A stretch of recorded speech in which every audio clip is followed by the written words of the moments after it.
Hey, everybody. Today we have a very special episode here with Joe Justice.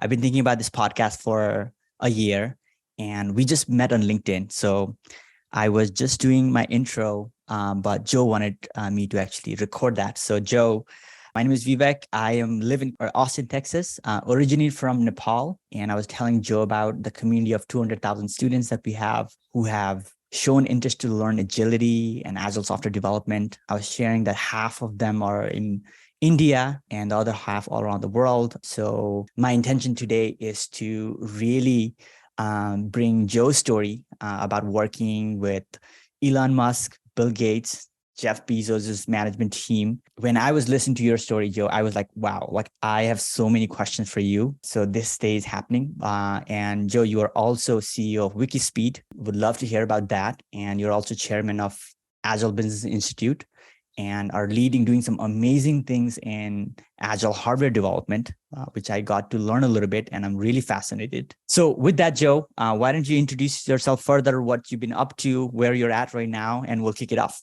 Thank you so much. I'm glad we get to collaborate and both of our communities get to Yeah, find each other. Maybe some people find new Agile friends and, yeah, friends of any type. I'm yeah. Joe Justice. I currently teach online classes. Man, I didn't think I'd introduce myself that way. Many people consider me the founder of Agile hardware. Hmm. And I like that description. I think that works pretty well. That describes a lot of what I've been up to. I Yeah. founded a car company in 2006 called Wiki Speed, and Hmm. we used agile methods because that's all I knew.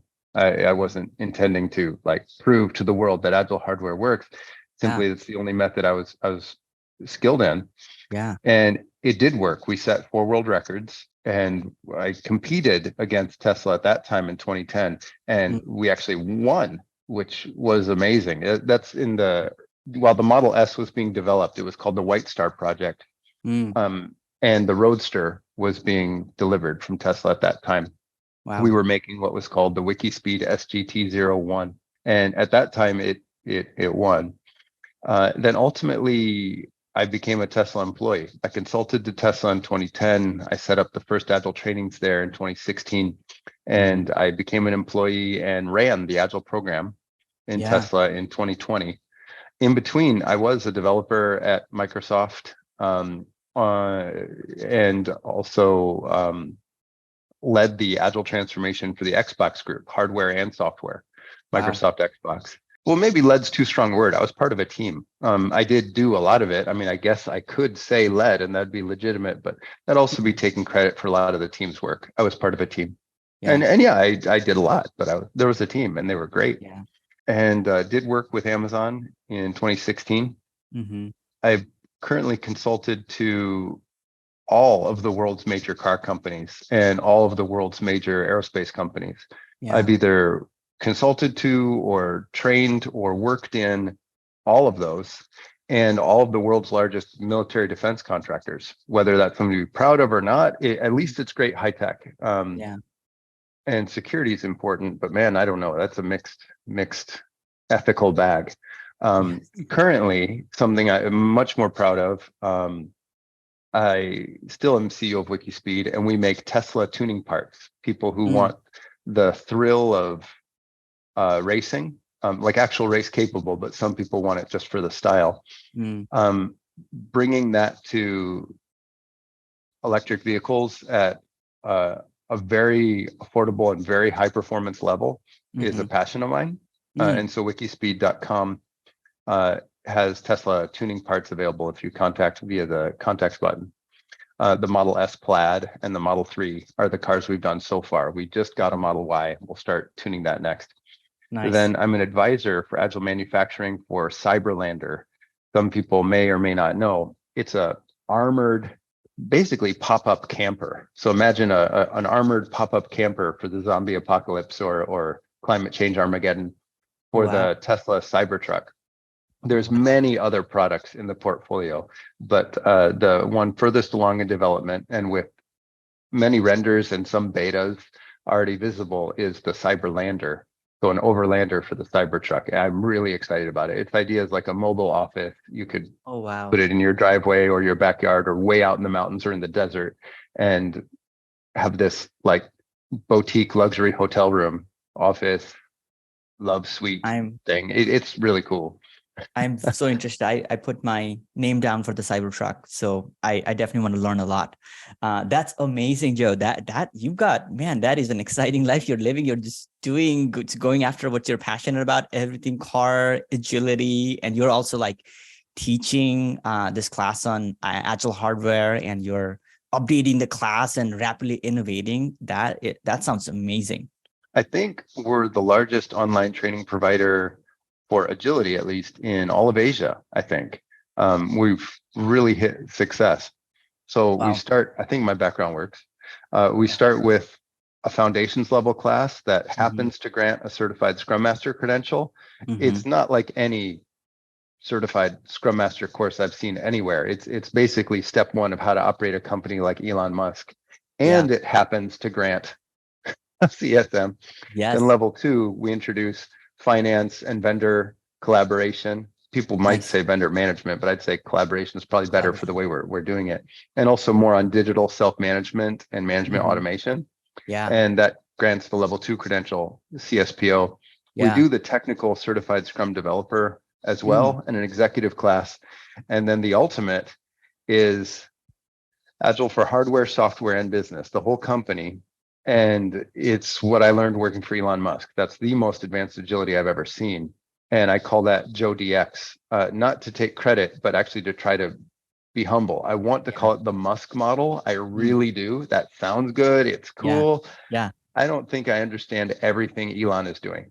Yeah. I think I got a lot of it. I think this is Yeah. the best in the world online Yeah. training to learn how Elon operates companies. But I don't think I can call it the Musk model. I think it's as much as I understand of it. Yeah. And I think it's the best in the world, but I'm it's so not excited to dig perfect. in. I'm so excited to dig in. So Joe, yeah, I'm excited to look at some of the content and really like maybe we can kind of go into what you learned working in Tesla. But let's just start with Joe. Like you've been an innovator and innovation consultant and worked with these amazing companies. So what is agility to you? Agility is making change cheaper in time and money, and also Mm-hmm. in emotional willpower, like making it Mm-hmm. less draining or even more fun. Mm-hmm. That is the game. How Elon says Yeah. pace of innovation is the only thing that matters in the long run. And Yeah. that's working really well for Elon from a business perspective. Agility is that. How do Yeah. you ramp innovation? Uh, Typically from a business perspective, but there's engineering supporting practices, vendor collaboration supporting practices, contract budgeting supporting practices. Mm-hmm. But the idea is, how do you take a company that's used to making 1, 2, 3, 4, 5 year budgets Mm-hmm. and help that company have a comfortable, easy, fun time Mm-hmm. pivoting today based on a supply chain crunch Yeah. or um, a significant change in your supply chain or buyer taste or et Yeah. cetera. How do you make that pivot take seconds instead of years? And that's Yeah. what agility does really well. Yeah. And so let's kind of contrast for folks who are have some background in Toyota lean model, and let's contrast that with you working at Tesla and really talking about agility. Like, how would you help somebody who knows lean and then maybe they're kind of really learning, taking maybe one of your class? How would you explain that in contrast? Really lucky. I've visited and worked in and trained Toyota staff. Mm-hmm. So I've worked in Toyota, I've visited many Toyota sites, and then I've trained Daisuke Toyota, the slated to be upcoming CEO, and the supporting staff around Daisuke, Yeah. and then also through the supply chain, Denso, etc. So I got to learn something about how Toyota really works, Mm. um, and then also collaborated with Nissan and Honda, and then worked at Tesla. Yeah. So here is a summary of the impact, Yeah. the result of the difference. Every car company in the world right now has what's called a minor model change cycle and a major model change cycle. And the minor model change cycle is for changing things like the headlight shape, Mm. the plastic bumper cover, the software on the navigation, maybe seat fabrics. That level is minor model change. That's typically every 2 to 3 years. Yeah. 2.5 years on average. And the major model change is 5 to 7 years. That's when you get a dramatically different looking car potentially. Yeah. You get different power electronics, different electrical hardware, different shaped metal. Tesla does those levels of changes about every 2 days. 2 days. Wow. Yeah, about every 2 days. That's So agile you're saying, compared Joe, to like all these traditional models that are management. coming out there, even if it's just Model Y, even in 2022, like every car is like slightly different and like better. Yeah, they're all potentially unique. In reality, there's batches that are similar, but they're all Yeah. potentially unique. And by batches, I mean like a couple hundred, sometimes less, sometimes batches of 8, 9 that are nearly identical. The intention is for every single one to be an experiment to try to be better. And the business result is the cost to produce a Model 3, for example, the sedan, smaller sedan, from 2018 to 2023, 5 years, has dropped 30%. Wow. Whereas for a company like Seat, Skoda, Mercedes-Benz, Toyota, Mitsubishi, Ford, GM, the cost to make the cars has gone up. Supplier crunch, labor issues, etc. Because you have the same plan and you try to protect the plan. You try not to change it because change is expensive in a traditional mindset. Yeah. And then disruption increases the cost of your existing plan. Well, if you're able to respond quickly to change, what I'll call agile, reduce the cost to make change, then change is a cost advantage to you. So 100%. Tesla drops cost a little bit every day, a few pennies, a few dollars, a few yen, a few rupees, a few euro every day on price to produce the products because they're changing every day. And it's not only cost reduction. Safety goes up. The Model Y is tested again, the safest car for sale in Europe by the Europe testing authorities. And it's the best-selling car in Germany. So it supports the business as well, not only cost savings, but excitement, safety, joy of use, noise, vibration, and harshness. Those are daily improvements. The headlights, taillights, charge port for the Model S and X, the large sedan and large SUV. So that's the shape of the headlights. And then if you think from a manufacturing perspective, the machines that make them and the molds that press them. And the lenses behind, and then the legal testing that for different markets, they shine in the correct area and the correct pattern, which is different depending where it's sold in the world. And the electronics that control those and the software that runs on those electronics and the charge port as well. Those changed in 2 days. That would be a minimum of a 2-year project for any other large automotive company on planet Earth. And that's a routine change in a Musk company. And I think that should, I hope, clarify what Agile is intended to do. 100%. Yeah, no, I mean, I now get it, what you mean by everything Elon is betting on is speed of innovation, like every 2 day. Wow, I did not know that.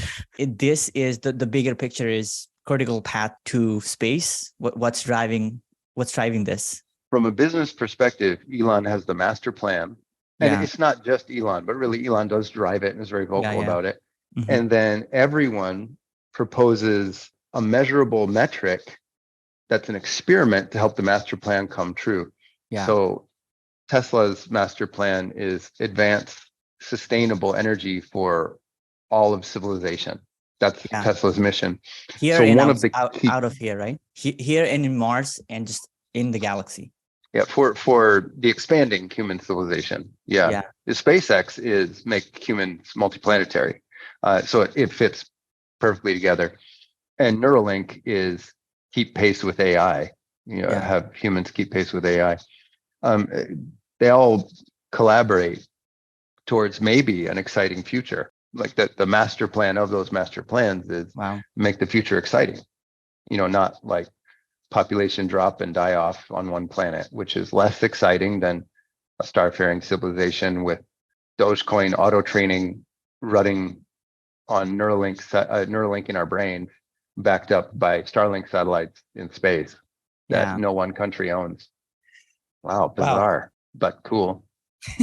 So anyone can propose a KPI, a measurable goal towards that, like let's sell more electric cars or Yeah. more electric cars in use, and then a higher percentage of newly manufactured cars being electric. Mm-hmm. And then total emissions reductions, so also including ocean faring, freight, air travel, et cetera, total, right? Yeah. So you have a KPI, it's like percent of transport that's electric, fully electric, Mm-hmm. no combustion. That's measurable. Yeah. And then percent of new car sales, so a piece of that, not even ocean going freight yet, but Yeah. just car sales, Yeah. that's electric. And then what are the reasons what do we guess are the reasons that people choose a non-electric car when they do buy one? Well, Mm-hmm. one might be range anxiety. Okay, well, now we can propose a KPI that's, can we make the range go up without increasing price? Mm-hmm. So you have this cascading sequence Yeah. of KPIs, which had no name when I worked in Tesla. I vainly named it in my online trainings. I call it the Yeah. Justice Board. I Yeah. did not invent it. I did not invent it. And I say that in the class. I observed it in action. It already existed. It predated me joining the company. It had no name. I took it. Yeah. And I think I improved on it in some meaningful ways. I think I added value. So I feel not Yeah. totally worthless calling it the Justice Board. So it's this cascading chain of KPIs, and Mm-hmm. they change every day as Yeah. people come up with new ideas and the AIs have new ideas. So Yeah. that's the business value connection towards this vision that's Mm-hmm. basically set by Elon, but anyone can Yeah. collaborate. Wow. So a grand vision and then these KPIs, and then how do they, like, on the day-to-day team, how are the team organized? What's the self-organization technique there? Yeah. The teams look at these boards. In Mm. Tesla, they had no names, but I will say the Justice Board is how I try to share it now. Yeah. And they look for which KPI has people that are recruiting. They think Yeah. they benefit from having more people, and Mm-hmm. they walk over there. Mm. Now, part of what makes that so easy is the Musk companies are in-person only. Remote work is not allowed except by exception, which is extremely rarely given. Yeah. So it is an in-person company. All the Musk companies are. Mm. So you physically walk over. And the advantage there is you see people working. And by Mm-hmm. body language and simply by available Yeah. space, Yeah. you can see if there's room for you. Whether you're working on laptops or robots or unloading trucks, you can see, is there room? Just like an open space conference for anyone here who's ever attended an open space conference. So Yeah. that's how you self-organize. There's no Wow. manager that says you're needed on this project. There are people with manager titles. They're typically volunteers. They Yeah. don't necessarily make any more money, and who's in Mm-hmm. that role rotates multiple times a day. Mm-hmm. What they're signing up to do is take more accountability.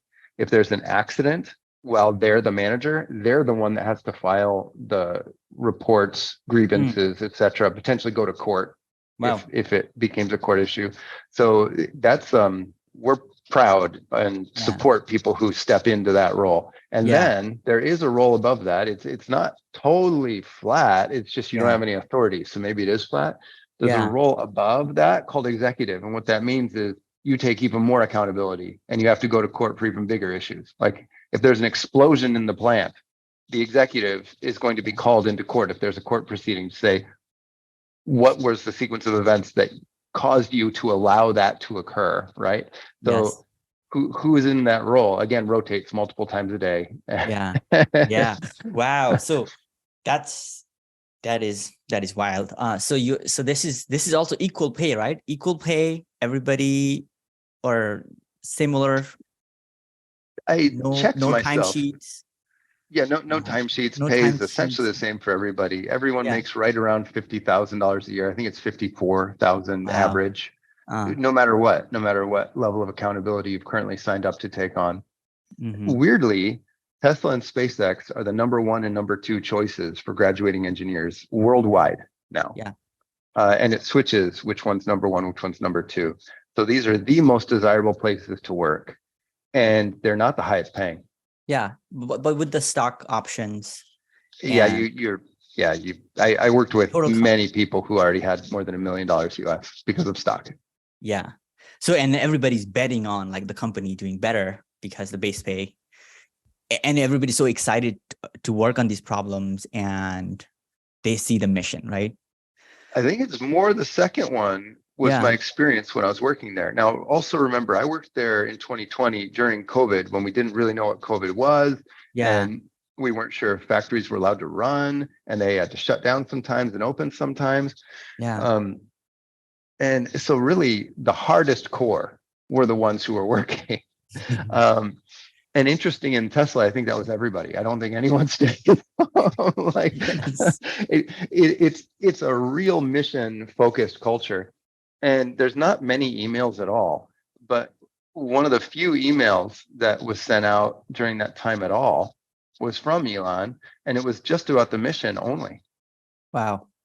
Joe, one thing I actually heard in one of the webinars I want to kind of go into, I want the audience to know about what is sleeping at the blocker or the bottleneck? What is Elon's technique of that? Just help Yeah, shed some yeah. light on that. An ideal leader Yeah. is an ideal contributor. Mm-hmm. That's Musk's philosophy, and it works super well. Mm-hmm.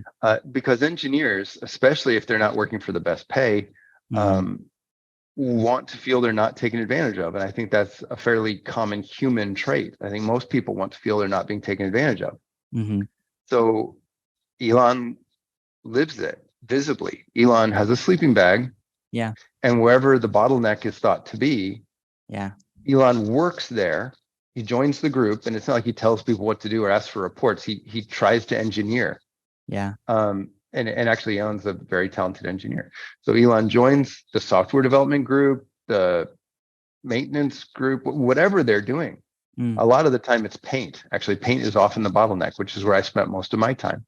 Wow. And that's where Elon's sleeping bag was when I joined, was paint. And Elon works there 12 or more hours, Mm. and then goes to sleep there.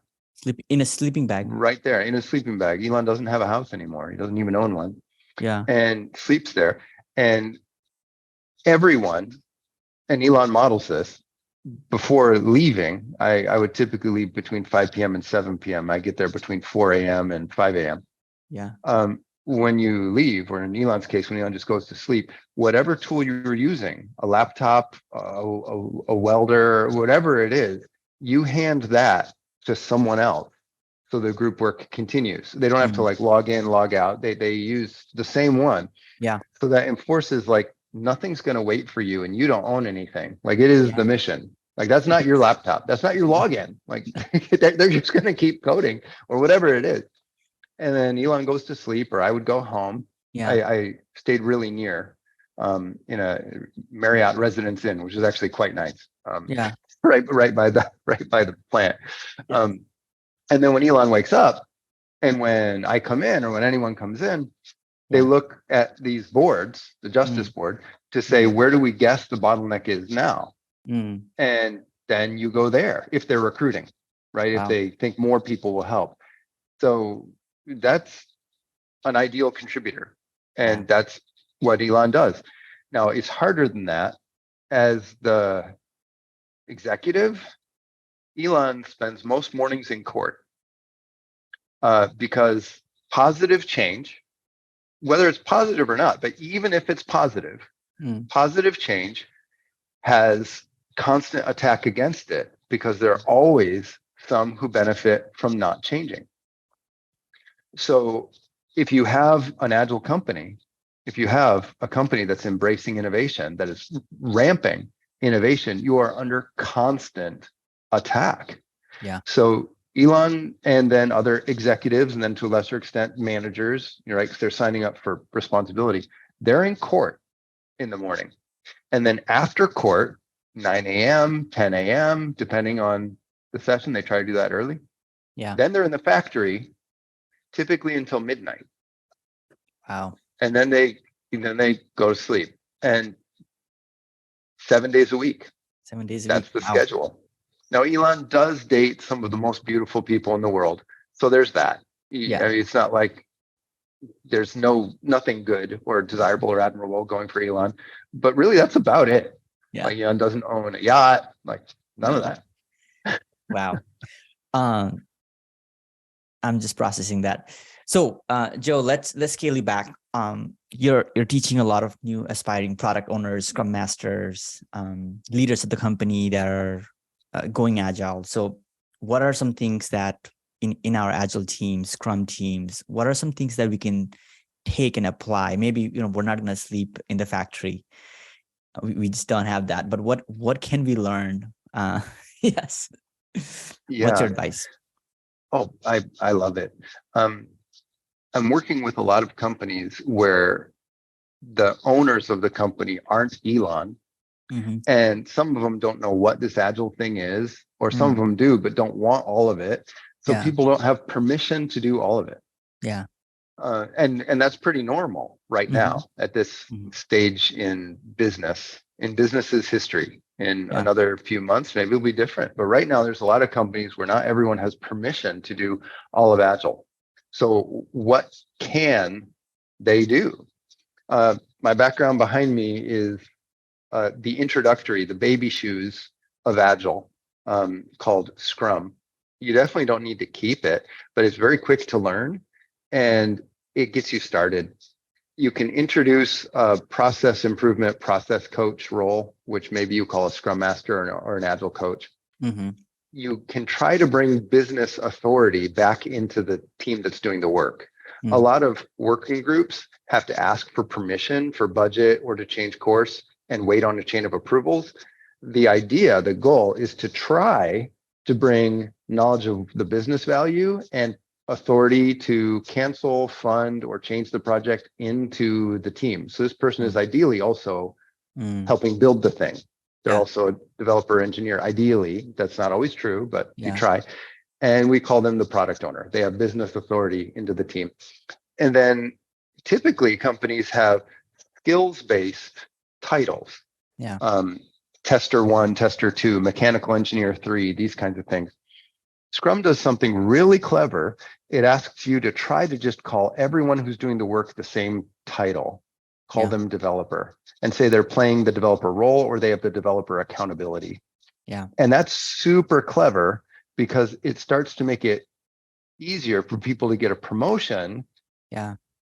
by learning another skill. Mm. So if you're a tester 1 and you want to be tester 2, and the architect comes over and says, let's collaborate on architecting, you might be incented to say, no, Yeah. I need to get to tester 2. Yeah. Whereas if you're a more skilled developer, Yeah. there's less boundary. Now, not every company can do this part yet, but that's really important. Now we've just hit 3. There's only 11 of these things. So Scrum's a pretty straightforward way to get started. There's Yeah. only 11 rules and you can ask for permission. It's very well understood. It will not get you to what Elon's doing. There's no Scrum in the Musk companies. It's way too slow. Yeah. It's an awesome way to get booed up.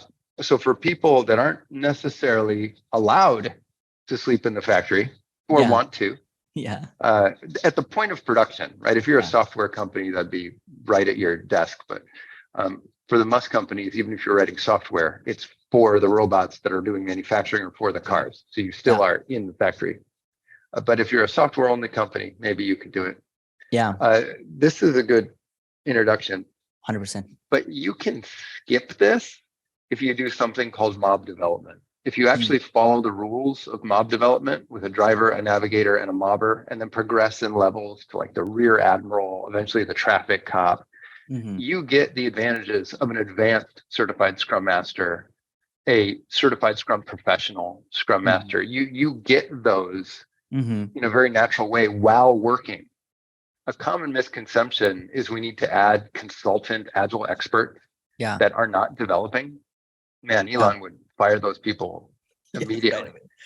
right away. You got to work. You got to be part of the solution, right? And you Yeah. got to be a force multiplier. You have to not only be really good because you know this agile stuff, you have to bring up the level of your whole working group because you know this agile stuff, or it has no business value. Yeah. So that's where I'm mob curious comes in that one. So with all the things that you've shared, right? Like let's say a company has already done Scrum and they have the base foundational knowledge and they're Scrum Master and product owner. Yeah. In regards to removing the bottleneck and becoming an actual contributor, where are you? Like, do you think like Scrum Masters and product owners should start working and contributing to the team? Where are you at? Mob. Yeah. Mob solves for this. So the first 10 hours of Mob are probably just the developers with the Scrum Master joining and trying to be useful. Maybe your Scrum Master is already highly technical, but maybe they have zero technical skill. So when they're driver, people just tell them exactly what to do. If you can survive that embarrassment, and if the group builds a good sense of humor and psychological safety, so it's not embarrassing and actually feels good. If you can do that for 10 hours, then invite your business decision maker in. I'd call that the product owner, but whatever you want. Yeah. And have them join and try to survive that for another 90 hours, get to 100 hours. Yeah. And then try mob level 3. The reason I say mob level 2 is because by then you're introducing the rear admiral role, which is a very natural role for the product owner to be in. And they've got to play driver too. But when they're mobber, they can be rear admiral. And if you can survive that for 100 hours total and get to mob level 3, you are a high performing team of cross-functional people. And you've shared the knowledge of the Scrum Master, the mentoring, the training, the coaching. You shared the knowledge of the product owner, the business need, the contacts, the connections, who they have to ask for support. And you have team ownership, and you can delete Scrum. You don't need 353 anymore. It's gone. You don't need the 5 events. You don't need the 3 outputs. If you can survive mob for 100 hours in a happy way that people like. So it's also a human factors perspective. Yo, that is so amazing. And I'm actually mad right now because the time is coming to an end, and I have so many questions for you. But that's okay. We're gonna do part 2, and I definitely want to go into really doing a deep dive around mobbing, and I actually have a lot of other questions that I was genuinely excited about asking. So, but today you gave us a lot. This is a great intro. Thank you so much for this episode. I definitely learned a lot. Any last thing that you want to share with the audience before we come out with the part 2 of this episode? What's your preferred way for people to contact you? And if someone offered to help you or give you something, what would you ask for? My preferred is LinkedIn. LinkedIn Vivek Khatri, Khattri, and I am actually looking. I'm actually looking for part 2 of this episode from you. That is what I'm really intrigued. I'm very present, and I actually have a lot of questions. But for the audience that you have, Joe, I actually have a course, online self-guided course. If they would just want to casually learn about the course, it's in the LinkedIn profile, so they can go and check that out.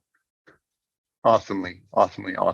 If you out there in the world, if you on the internet, you, the person who might be watching or listening to this, if you're intrigued by what Vivek's up to, working with hundreds of thousands of people, trying to increase their agility from wherever they are, whatever their constraints are, maybe you can support Vivek online, remote from wherever you are, or potentially even in person if you're around the Austin area or traveling through Austin, Texas, United States. LinkedIn. For me, I also love LinkedIn. I'm joe.a.justice on LinkedIn. I use Twitter even faster because it's short. So I'm the most active on Twitter, and I'm at Joe Justice on Twitter. But I also use Facebook. In Asia, Facebook is often used for business. So I use it for personal and business, as dangerous as that is. And if someone out there in the world wanted to help amplify what I'm doing, I'd love help editing down and making more concise my courses. So participating in one or more, taking recordings, parsing the recordings, and scripting to get the impact or even better in less words, less time. So we can knock time out and potentially add more value or have it consume even less of people's times. Currently, it's 2 6-hour days, and not everyone has 2 6-hour days. So I'd love help making that more concise and improving the translations of my book. My book, Scrum Master, is in 8 languages now, and they can always get better. So including English. If you're a copy editor or interested in flexing that skill, even if that's not your core skill, I would love that support, improving the books. Again, reducing the words, making them easier and more fun to read while still getting the point across. Yeah. Joe, I picked up that book and I'm loving it. I'll definitely be able to help you contribute on that. And yeah, the second thing is the audience who's watching this, folks from the Udemy, if they want to do a deep dive and learn from somebody who's really good, a certified Scrum trainer, highly recommend Joe. This was a pleasure, Joe. Thank you so much. Pleasure is mine. See you again.